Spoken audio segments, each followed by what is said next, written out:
వ్యాపారస్తులు చేతులు కలిసికట్టుగా ధరలు పెంచి లాభాలు గడిస్తే దాన్ని సిండికేట్ అంటారు. అమెరికాలో దీనినే కార్టెల్ అంటారు. ఈ సిండికేట్లు వ్యాపారస్తులు ఎంత ప్రయత్నించినా నిలబడవు. ఎందుకో ఉదాహరణ ద్వారా చూద్దాం.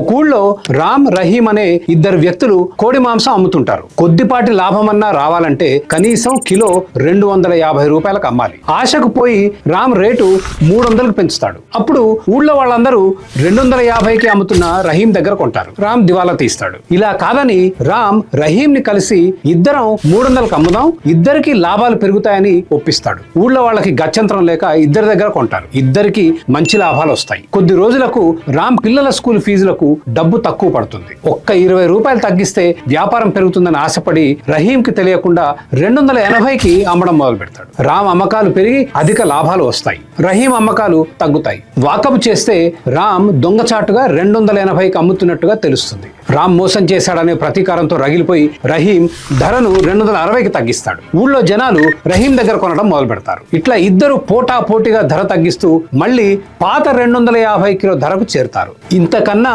తగ్గిస్తే గిట్టుబాటు కాక అసలు వ్యాపారమే ముయ్యాల్సిన పరిస్థితి. ఈ ధరను నాష్ ఈక్విలిబ్రియం అంటారు.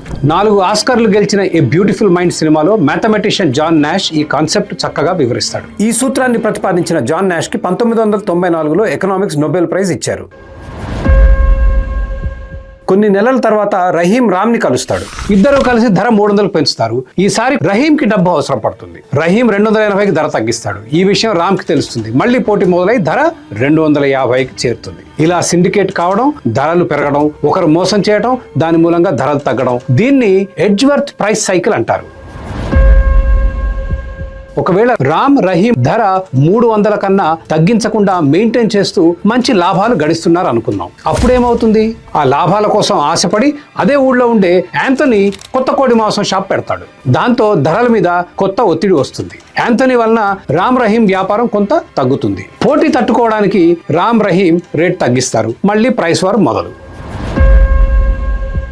ఒకవేళ ఈ అడ్డంకులన్నీ అధిగమించి సిండికేట్ అధిక ధరలను అట్లాగే మెయింటైన్ చేయగలిగితే ప్రజలు కోడి మాంసం తగ్గించి చేపలు, గుడ్లు, సోయా వంటి ప్రత్యామ్నాయ ప్రోటీన్ వెతుక్కుంటారు. అప్పుడు మొత్తం కోళ్ల వ్యాపారానికి మొదటికే మోసం వస్తుంది. కాబట్టి లెఫ్ట్ మేధావులు చూపించే సిండికేట్ బూచి నిజ జీవితంలో నిలబడటం అసాధ్యం. మనం చేయాల్సిందల్లా ప్రభుత్వ జోక్యం తగ్గించి వ్యాపారాలకు ఇంపోర్ట్ డ్యూటీల వంటి రక్షణలు కల్పించకుండా జాతీయంగా, అంతర్జాతీయంగా పోటీ పడనిస్తే ప్రజలకు నాణ్యమైన వస్తువులు తక్కువ ధరకు అందుతాయి.